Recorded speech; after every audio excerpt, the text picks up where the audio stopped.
Sultan Ageng Tirtayasa, atau lebih dikenal dengan Pangeran Surya, adalah salah satu tokoh pahlawan melawan penjajahan Belanda. Jangan lupa di-subscribe dulu, agar selalu menyimak sejarah Nusantara berikutnya. Terima kasih. Assalamualaikum warahmatullahi wabarakatuh. Sultan Maulana Syarif Abdul Fattah Al-Mafaqih, atau Sultan Ageng Tirtayasa, atau Sultan Haji, lahir di Kesultanan Banten. 1631 meninggal di Batavia, Hindia Belanda 1692 pada umur 60/61 tahun. Adalah Sultan Banten ke-6 yang naik tahta pada usia 20 tahun menggantikan kakeknya, Sultan Abdul Mafahir, yang wafat pada tanggal 10 Maret tahun 1651. Setelah sebelumnya ia diangkat menjadi Sultan Muda dengan gelar Pangeran Adipati atau Pangeran Dipati, menggantikan ayahnya yang wafat lebih dulu pada tahun 165. Biografi: Sultan Ageng Tirtayasa adalah putra dari Sultan Abul Ma'ali Zakaria, Sultan Banten periode 1640 sampai 1650, dan Ratu Marta Kusuma. Sejak kecil ia bergelar Pangeran Surya. Kemudian ketika ayahnya wafat, ia diangkat menjadi Sultan Muda yang bergelar Pangeran Dipati setelah kakeknya meninggal dunia pada tanggal 10 Maret 1651. Ia diangkat sebagai Sultan Banten ke-6 dengan gelar Sultan Abdul Fattah Al-Mafaqih.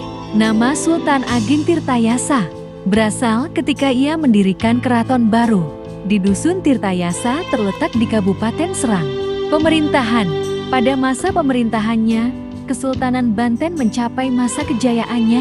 Ia berusaha keras melakukan modernisasi terhadap Banten dan menjadikannya sebagai pusat kegiatan Muslim di Kepulauan Indonesia. Dia mengirim putranya ke Mekah dengan perintah untuk pergi dari sana ke Turki, dengan harapan dapat menjalin hubungan baik dengan kekuatan utama Islam. Pada saat itu juga, ia dan putranya mencoba menghimpun pengikut di kalangan para penasehat dan petualang Eropa. Prestasi terbesar dalam pemerintahannya adalah penataan perdagangan luar negeri. Seperti Raja Makassar, ia menyambut baik pedagang dari Britania, Denmark, Prancis di pelabuhan-pelabuhannya. Melalui bantuan-bantuan orang Eropa ini, dia mulai melengkapi kapal-kapalnya sendiri yang dibawa nahkoda asal Eropa, berlayar ke Filipina, Makau, Benggala, dan Persia. Saudagar-saudagar Indi, Cina, dan Arab berkumpul di Banten setelah tersingkir dari Malaka dan Makassar.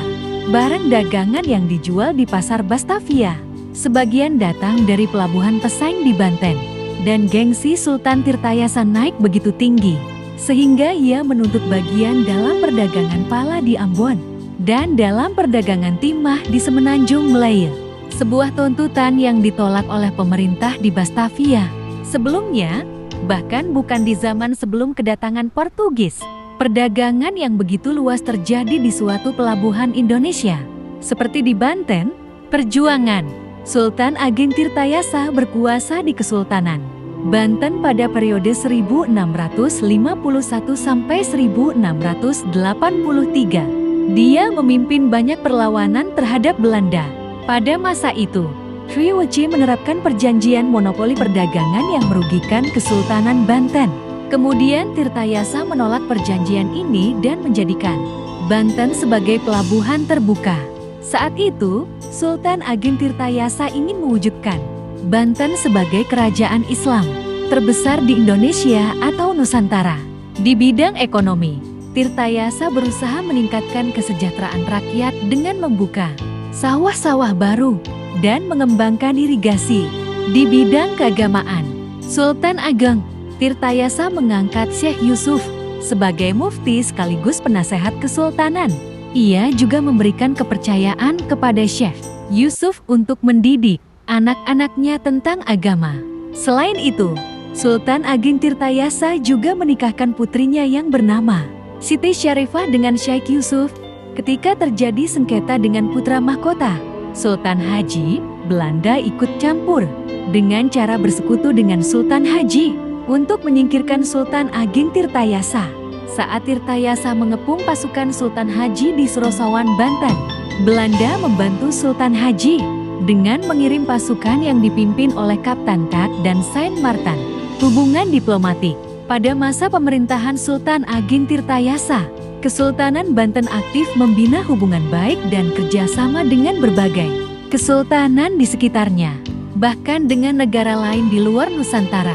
Banten menjalin hubungan dengan Turki, Inggris, Aceh, Makassar, Arab, dan kerajaan lain. Banten dan kerajaan Nusantara lain. Sekitar tahun 1677, Banten mengadakan kerjasama dengan Trunojoyo yang sedang memberontak terhadap Mataram.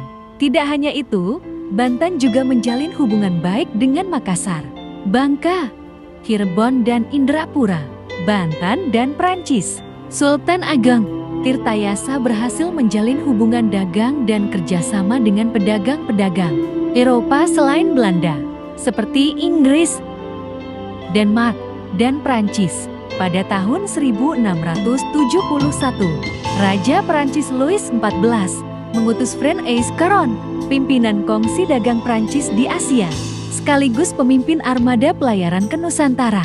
Setelah mendarat di pelabuhan Banten, ia diterima oleh Syah Bandar Kaitsu, seorang Tionghoa Muslim. Pada 16 Juli tahun 1671, Raja didampingi oleh beberapa pembesar kerajaan mendatangi kediaman orang-orang Prancis di kawasan Pecinan. Caron meminta izin untuk membuka kantor perwakilan di Banten. Hal itu berangkat dari pengalaman Caron yang pernah bekerja pada VOC dan berambisi membuat kongsi dagang Prancis sebesar VOC. Raja kemudian menanyakan tujuan kongsi dagang mereka, kemana tujuan kapal-kapal mereka, barang dagangan yang diinginkan, dan jumlah uang tunai yang mereka miliki. Sesudah itu pihak Prancis berusaha menjual barang muatan mereka.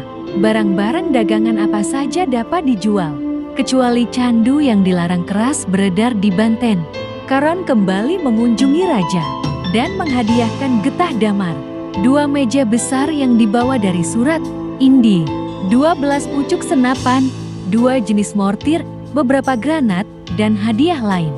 Caron dan Gubernur Banten kemudian menyetujui perjanjian yang berisi 10 kesepakatan mengenai pemberian kemudahan dan hak-hak khusus kepada pihak Prancis, sama dengan yang diberikan kepada pihak Inggris.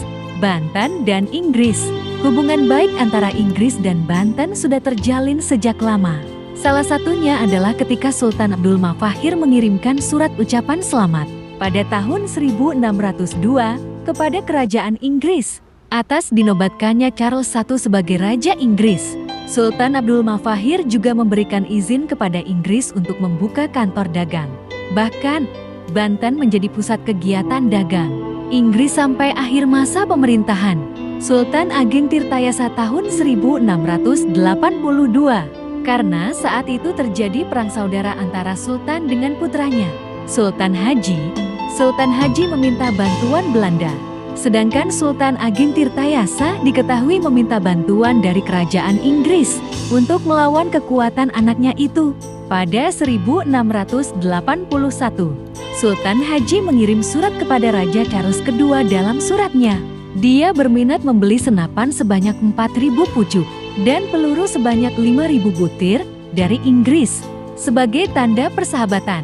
Sultan Haji menghadiahkan permata sebanyak 1.757 butir. Surat ini juga merupakan pengantar untuk 2 utusan Banten, bernama Kiai Ngabehi Yawi Praya dan Kiai Ngabehi Jaya Sedana.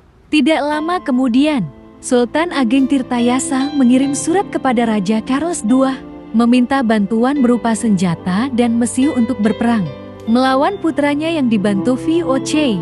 Keluarga Sultan Ageng Tirtayasa memiliki 18 orang putra. 1. Sultan Abu Nasyir Abdul Kahar. 2. Pangeran Arya Purbaya. 3. Tubagus Abdul. 4. Tubagus Raja Putra. 5. Tubagus Husain. 6. Tubagus Inga Yudadipura. 7. Raden Mandaraka. 8. Raden Salah. 9. Raden Rom. 10. Raden Sugiri. 11. Raden Muhammad. 12. Tubagus Raja Suta. 13. Raden Muhsin. 14. Arya Abdul Alim. 15. Tubagus Muhammad Atif. 16. Tubagus Wetan. 17. Tubagus Kulon. 18. Raden Mesir. Sejak masa pemerintahan Sultan Ageng Tirtayasa, gelar-gelar kebangsawanan Banten ditertibkan. Sultan untuk raja, Pangeran Ratu untuk putra mahkota atau pewaris tahta pertama, Pangeran Adipati untuk pewaris tahta kedua, atau adik Pangeran Ratu. Gelar Pangeran Ratu berkembang menjadi Tubagus, sementara Pangeran Adipati berkembang menjadi Adipati Mas. Keturunan Tubagus menyebar di daerah Banten atau Jawa Barat, sementara keturunan Adipati Mas menyebar di Surabaya atau Jawa Timur, di pemakaman Boto Putih. Pembagian ini menjadi dasar pembagian kawasan Kasepuhan dan Kanoman, kematian dan gelar pahlawan. Pada tahun 1683, Sultan Ageng tertangkap dan dipenjarakan di Batavia. Ia meninggal dunia dalam penjara dan dimakamkan di Tirtayasa.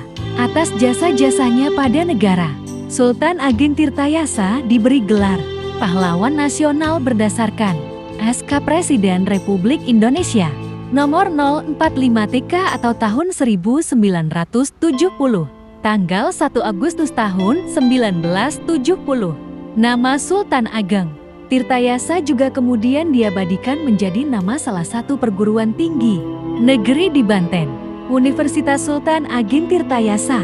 Demikianlah sejarah Nusantara kali ini, dan nantikan sejarah berikutnya. Terima kasih. Wassalamualaikum warahmatullahi wabarakatuh.